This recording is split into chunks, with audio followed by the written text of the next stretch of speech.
The incident at Paisley Park in Southwark, in south-east London, comes after a spate of recent attacks involving XL bully dogs. It's led the Prime Minister Rishi Sunak to announce plans to ban the animals. We've now seen XL bully dog protesters rally in London after this ban, as a man is injured by a dog attack in Southern Park.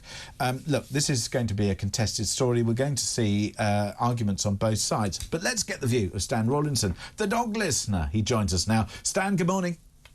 Good morning, Mark. How are you, Max? You could call me James, Stan.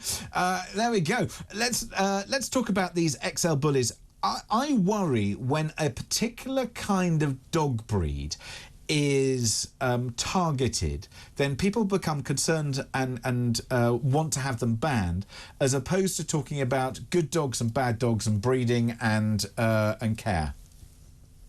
Yeah, I totally agree with you to some extent, but the level of aggression with this crossbreed, and it is a crossbreed, it's not a pedigree, and that's why it'd be very, very difficult to manage a ban anyway.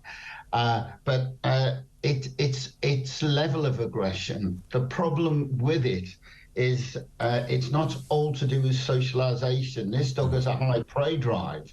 It's believed that this, over in this country, it came from a bloodline from a dog called Kimber, or Kimbo in America.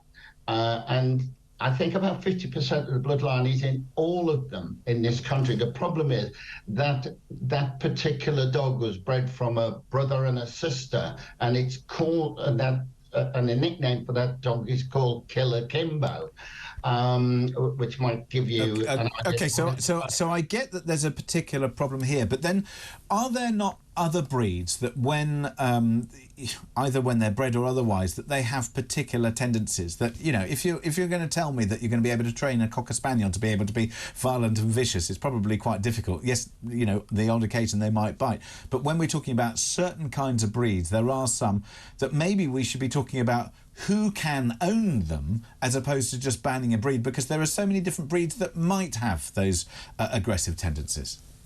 Totally agree with you, and I've been saying this for some time. I think trying to ban this breed is almost impossible, and to try and eradicate it would be wrong, to kill all these deer. We need to bring in a system, a licensing system for a specific type of dog. If the dog is a large fighting dog and that type of thing, then why not say, right, a potentially dangerous dog license, and that person has got to go through a number of hoops to be able to have that dog and be in control of that dog.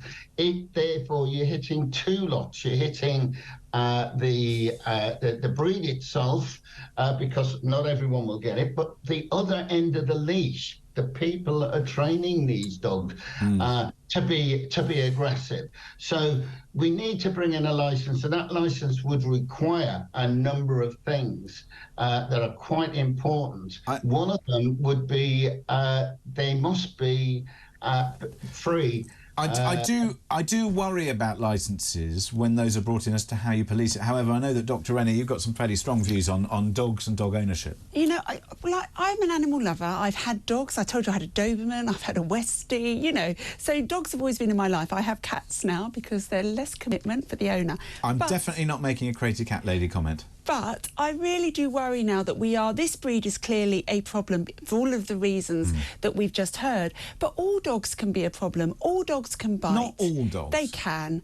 You know, the most dog bites that there are, the second most vicious dog in terms of biting, I think are collies, because they're herd dogs. So they nip at people. All dogs can bite, and we have to remember that. So you have an animal, and yes, it might be down to the person who has the animal, but it's the same argument about guns. So what would you do about this particular? Because if you say all dogs can bite, and then you know you put this, then you're almost arguing that dogs should never be let off the lead, that they should always have muzzles on. And if that was the case, I would never support either of those two things. OK, so then we have to have some sort of way of a licensing of the person that has the dog. And if their dog is in public and not behaving, if it ever bites anyone, they get massive fines. massive fines. I don't just mean a £30 slap on the hand, but I actually do think in public places dogs should at least be on the lead. It certainly depends on where. Stan, do you agree with what the good doctor has said there? Part of it. The idea of all dogs have got to be on leads and muzzles would be an anathema. You destroy the dog's personalities and everything like that, because part and parcel of to be a dog, putting a dog on a lead is actually a punishment. It stops the dog being able to. However, if it's an incredibly strong and dangerous breed, then if it isn't on a lead and it decides to go, there's nothing you can do about that. You cannot hold it. Even if you're on a lead, these dogs are difficult to hold.